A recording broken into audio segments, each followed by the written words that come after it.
Life doesn't need to be as hard and complicated as we make it. We all have different challenges and hardships that we will face throughout our lives, but one thing that we can always control is looking for and choosing the easier, simple path. Essentialism was first introduced to me from a book called Essentialism. And it's been this idea that has really stuck with me for a long time, and I've adapted it into almost every area of my life. It's just the idea of less but better, and cutting out everything that I possibly can to leave room for the things that are truly important and the things that will make the most impact. So these are some rules that I kind of stole and adapted from Essentialism and have been incorporating into my life over the last couple of years.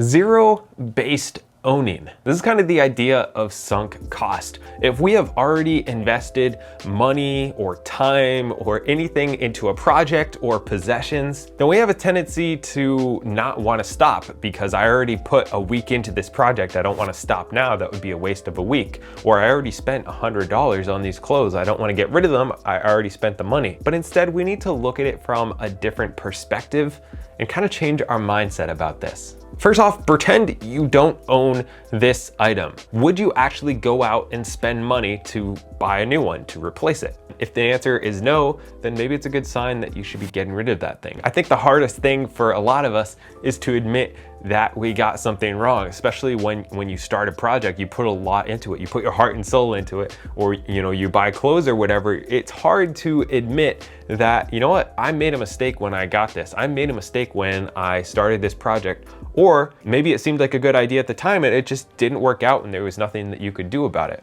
Admitting that, you know what, you were wrong and learning from that mistake is something super important that a lot of people refuse to do. And if you continue to stay in denial, you'll just continually put more and more resources, whether that's time or money, into those same projects or buying more things or not letting go of what you do have. So just go back to those things and ask, would you start again? Would you put in all that time and effort again? Would you start this project?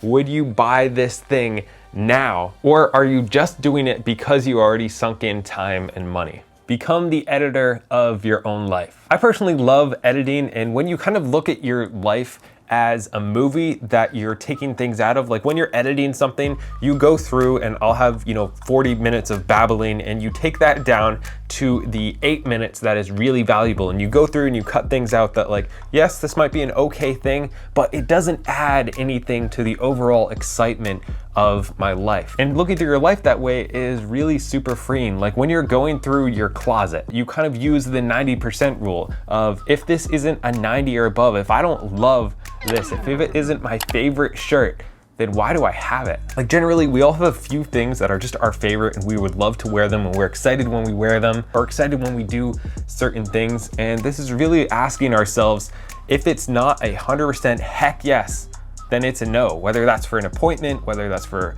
a business meeting, starting a new company, going through your closet, if it's not like a 90 or above, which is a really high standard to hold yourself to, then let it go. And something that is a 90 or above to me is Cuts Clothing, who is the sponsor of this video. I used to have a ton of crappy shirts that I didn't like, and after going through my closet and using this 90% rule, I realized that there were only a few shirts that I actually liked. And honestly, these cuts are the best shirts I have ever worn. I have a few of them and they last a really long time. I've had them a couple years and I've never worn out a shirt yet, except for this one, which I got stained pretty bad from doing things, and it turned out bad. I cannot be trusted with white shirts. Anyways, Cuts makes really high quality shirts that last a long time. I really like their elongated ones because I have a long torso and it's hard to find anything that actually fits me well. And I've given a few to friends and family members, and they have all said that it's the best shirt they've ever worn. So if you're a guy and you're looking for a shirt that is gonna be like a 90 plus, I would definitely recommend Cuts. You can use the link down in the description for 15% off. It is an affiliate link, so it also supports me. And thank you to Cuts. And yeah, I think they're a really good way to just simplify your wardrobe. Make it sustainable. This is one of my overall goals in life, is to make my life sustainable and really working on lifestyle design instead of building up a lot of things in my life. So instead of doing what a lot of people do, which is go hard really quickly with a 30-day diet, a 30-day budget, getting obsessed about maybe a topic for a couple weeks. This is the idea of taking a step back and looking at that and saying, how can I make this sustainable so that I don't burn out? How can I do this consistently over a long period of time and not go really hard and stress about things and grind it out for a short period of time? This is kind of what I've done with my channel. When I started, I was doing 3 videos a week, and that was super stressful for me. I was working like constantly. The quality of my videos was much worse because I didn't have the same time and effort to put in. I was getting stressed, running out of ideas. But when I took a step back and said, how can I continue to do this, not just for a year and then be burned out, but for 5 years and make stuff that I'm actually proud of and that can actually help people? That's when I took a step back and I slowed down and I went down to 1 video per week. And that's when real growth started to happen. That's when I actually had time to improve my skills, to focus on things that mattered, to take time to relax and spend with my friends and my family, to be, kind of like a real person. And that's what allowed me to keep this going and not have quit like a year or 2 ago. And that can apply to so many different things. Slow down and stop being lazy. So just hearing that probably doesn't make any sense, but it's actually super, super helpful. A lot of times we mistake hyperactivity for productivity. We think if we put more effort into this, more time into this, it'll yield a better result. And that's just not the case. By just trying to do as much as possible, a lot of times we don't streamline our efforts. For instance, reading 10 books might have more knowledge in them than 1 book. But if you just breeze through 10 books, you might not get as much out of it as just slowing down and reading 1 book and thinking about it and thinking how it can apply to your life. A lot of times we are so busy doing stuff that we don't take a step back and ask, do I need to be doing this at all? Like, yes, I'm getting a lot of things done, but do I even need to get those things done? Or can I say no to them? Can I cut a lot of that stuff out of my life so that I can have more time to actually have control and do the things that are important to me? Over time, just trying to take a step back and streamline your work life and your personal life and asking, do I need to do these things? How can this be simpler? How can I set up a system and streamline everything that I'm doing? How can we find those few things that are very important, those 10% or 20% of things that lead to 80 or 90% of the results? How can we focus all of our energy on those few things and let go or have somebody else do all of the other stuff? Honestly, when I started finding those few things that were very important to me and really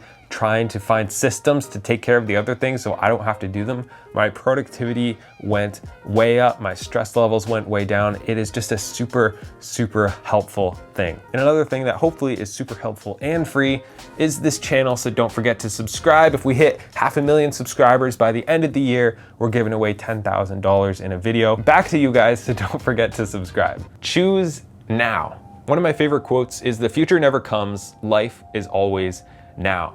But it is almost impossible for most people to live in the now. We're always thinking about the future or what happened behind us, and it's very hard to focus on the now. This idea has really stuck with me, that you can't really control the future or the past. You can only control the now. But what's actually happening now is really the most important thing, and really focusing on what can I do right now? What one decision can I make right now that will make 1,000 decisions in my future? Each moment is kind of a chance to start over and can be the one moment that changes your life. It can be the moment you choose to let go, you choose to forgive, you choose to start over, you choose to take control, you choose to take action or to change something. And that one moment where you actually do something can change everything going forward. Invert. What do I mean by that?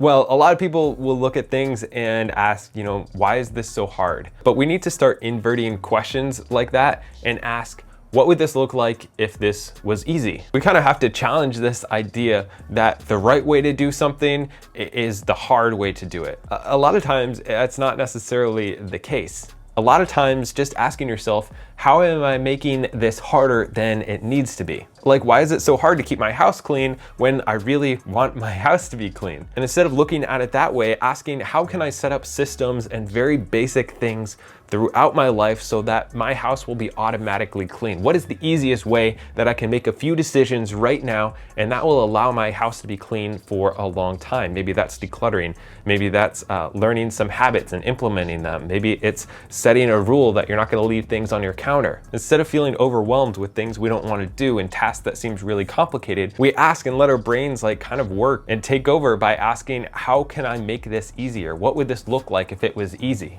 Make it enjoyable. A lot of times we have certain tasks, whether that's a simple one that you just really don't like to do. I don't like to do anything with numbers. There are certain things that I'll just procrastinate for weeks and it only takes like an hour to do them. But this idea really helped me, and it's simply that when you have an unenjoyable task that you have to do maybe once a month, or it's just something you have to do, can you pair that with something that is enjoyable? Like for instance, I don't love responding to emails, but something that can motivate me to actually answer my emails is to maybe put on a fun podcast while I'm doing them, and I can listen to the podcast, have an enjoyable experience, and kind of pair that with something that's generally unavoidable to make that kind of fun. Or I can listen to some really fun, upbeat music.